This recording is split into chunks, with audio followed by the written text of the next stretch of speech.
ये कौन से संविधान के तहत है? जब आप लोग पूर्णिया में आप लोग रैली करते हैं तो आप लोग कहते हैं कि संविधान को खतरा है, संविधान की हत्या की जा रही है। आप लोग क्या कर रहे हैं भैया? कौन से संविधान की धारा कहती है कि आप अनुसूचित जाति को और बांटने का आप काम कीजिए? कौन सी धारा के तहत आप बांट रहे हैं, बताइए। आज बिहार विधानसभा का बजट सत्र शुरू होने वाला है। चिराग पासवान ने प्रेस वार्ता के जरिए कहा, हमारी नज़र बिहार के बजट सत्र पर भी है। बिहारियों के लिए बजट में क्या क्या वादे होंगे उसी पर नज़र होगी। सिर्फ नाकामियों नहीं, उपलब्धियों पर भी होगी नज़र। आज का विषय अनुसूचित जाति जनजाति के छात्रों की है। आपको बता दें कि अनुसूचित जाति जनजाति के छात्रों को स्कॉलरशिप मिलती है। पहले छात्रों को पूरी रसीद मिलती थी, अब उन रसीदों में बदलाव कर दिए गए हैं। वहीं उन्होंने प्रेस वार्ता के माध्यम से बताया कि केंद्र सरकार ने भी कई बदलाव फ्रीशिप कार्ड के जरिए छात्र के खाते में सीधे पैसे भेजेंगे। मौजूदा बिहार सरकार दलित विरोधी है, अनुसूचित जाति जनजाति विरोधी है। हमारी मांग है कि सामाजिक न्याय और अधिकारिता मंत्रालय के पोस्ट मैट्रिक स्कॉलरशिप दिया जाए।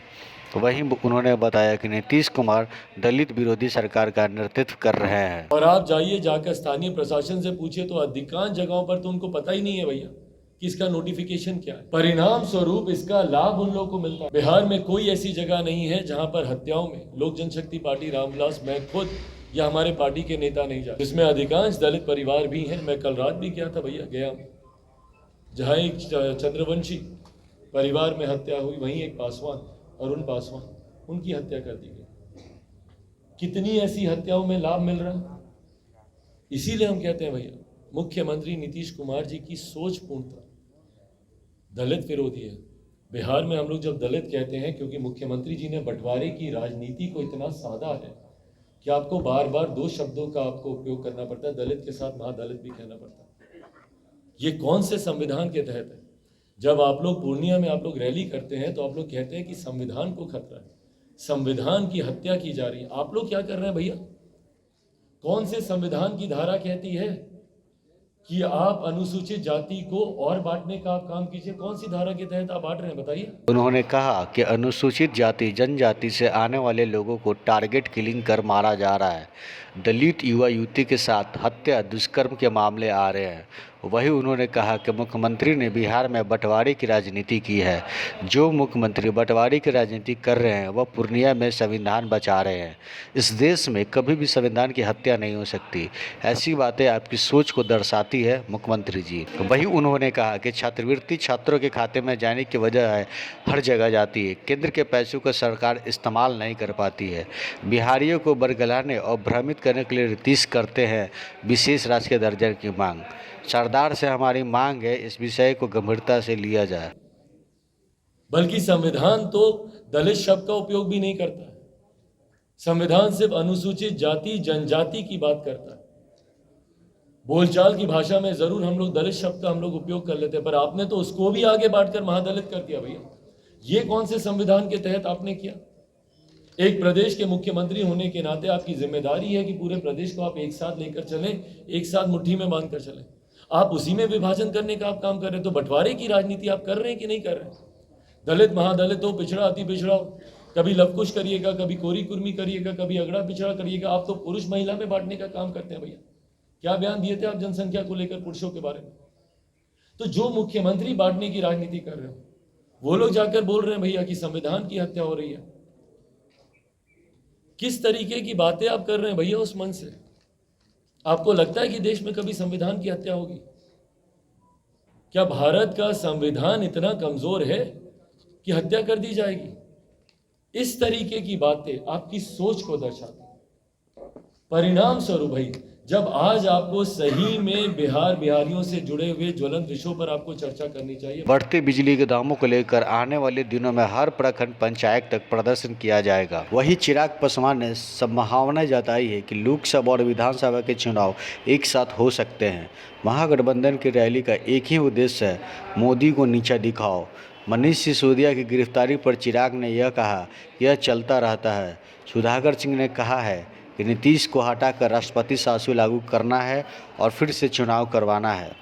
वहीं आपको बता दें कि कल सीबीआई ने मनीष सिसोदिया से लगातार 8 घंटे पूछताछ किया है। आपको बता दें कि मनीष सिसोदिया दिल्ली के उप मुख्यमंत्री हैं। उनके खिलाफ आज आम आदमी पार्टी का जोरदार प्रदर्शन रहा है और यह आरोप लगाया जा रहा है कि बीजेपी ने यह काम करवाया है। उसको लेकर चिराग पासवान ने प्रेस वार्ता में कहा कि ऐसी कोई बात नहीं है, जाँच एजेंसी बिल्कुल स्वतंत्र है और निष्पक्ष रूप से जांच करा रही है। अगर आपने कुछ गलत नहीं किया है तो डरने की क्या ज़रूरत है। 3 मांगे हैं जो प्रमुखता से हम लोग रखना चाहेंगे। पहली मांग, सामाजिक न्याय और अधिकारिता मंत्रालय भारत सरकार के पोस्ट मैट्रिक स्कॉलरशिप अनुसूचित जाति जनजाति योजना दिशा निर्देश 2021 को बिहार में तत्काल लागू करने हेतु अनुसूचित जाति अनुसूचित जनजाति कल्याण विभाग बिहार सरकार अधिसूचना जारी करे ताकि उसको इम्प्लीमेंट किया जा सके और ये फ्री शिप कार्ड का लाभ बिहार के भी अनुसूचित जाति जनजाति के छात्र उठा सकें।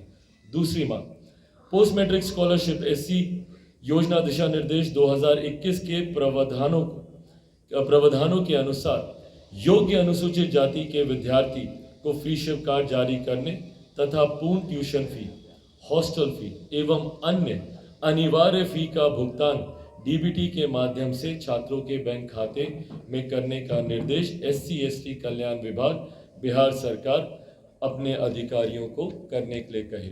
2021 से ही इनको इसका लाभ मिलना चाहिए था, तो ये बैकलॉग भी इकट्ठा होता जा रहा है, तो ये बैकलॉग भी रिलीज किया जाए, ये अधिसूचना बिहार सरकार जारी करे। और तीसरी और अंतिम मांग, पोस्ट मैट्रिक स्कॉलरशिप योजना के तहत ट्यूशन फी, हॉस्टल फी एवं अन्य अनिवार्य फी की अधिकतम सीमा निर्धारित करने वाले SC/ST कल्याण विभाग बिहार सरकार की अधिसूचना 4061 दिनांक 16/5/2016 को तत्काल प्रभाव से वापस लिया जाए, जो भारत सरकार के पोस्ट मैट्रिक स्कॉलरशिप अनुसूचित जाति जनजाति योजना दिशा निर्देश 2021 के प्रावधान के खिलाफ है और योजना के मूल उद्देश्य को खत्म करने वाला है, जिसका मैंने आपके सामने जिक्र किया। जो कैपिंग इन्होंने कर दी है, उसकी जो एक अधिकतम सीमा, एक अपर लिमिट जो तय कर दी गई है, उस अपर लिमिट को हटा दिया जाए। ये इसके मूल उद्देश्य के ही खिलाफ है।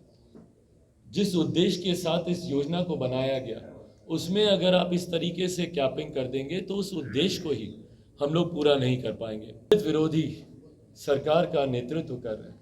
ये तो एक उदाहरण है कि भैया कैसे अनुसूचित जाति जनजाति से आने वाले छात्रों को शिक्षा में, भाई आप उनके पढ़ने लिखने में, पढ़ाई में ही आप बाध्यता आप उत्पन्न कर रहे हैं। वो बेहतर तालीम, बेहतर शिक्षा हासिल ही नहीं कर पाए, उसमें आप गतिरोध आप उत्पन्न करने का प्रयास कर रहे हैं। ये तो एक उदाहरण है। हर राजनीतिक दलों ने ऐसे संस्थानों के ऊपर उंगली उठाई है जब ये हमेशा आरोप लगाए गए कि जो ऐसी संस्थाएं हैं उनका दुरुपयोग सत्ताधारी दलों के द्वारा किया जाता है। मैं ये मानना चाहूँगा कि ये सब स्वतंत्र एजेंसीज हैं और इंडिपेंडेंटली, ईडी हो, सीबीआई हो, आईटी हो, इंडिपेंडेंटली ये लोग कार्य कर रही हैं। ऐसे में अगर आपने कुछ गलत नहीं किया है तो आपको डरने की भी ज़रूरत नहीं है। आज की तारीख में ज़रूर प्रमुखता से ये आरोप लगाए जाते हैं कि केंद्र की सरकार इन केंद्रीय संस्थाओं का दुरुपयोग कर रही है, पर मैं याद दिलाऊं, सबसे पहले ये विषय यूपीए की सरकार में ही सामने आया था जब सीबीआई को तोता कहा गया था। तो ये आरोप प्रत्यारोप हर सरकार ने, आज जो विपक्ष में है वो सत्ता पे लगा रही है, कल वो विपक्ष में थे वो उस वक्त सत्ता में लगा रहे थे, हर सरकार ने एक दूसरे के ऊपर लगाए हैं। पर ये इन संस्थाओं की जिम्मेदारी है कि अपनी विश्वसनीयता को ये लोग बरकरार रखें। दोष किसी पे भी लगे, निष्पक्ष तरीके से जांच हो, दोषी पे कार्रवाई हो, जो दोषी नहीं है उसको दंड मिले।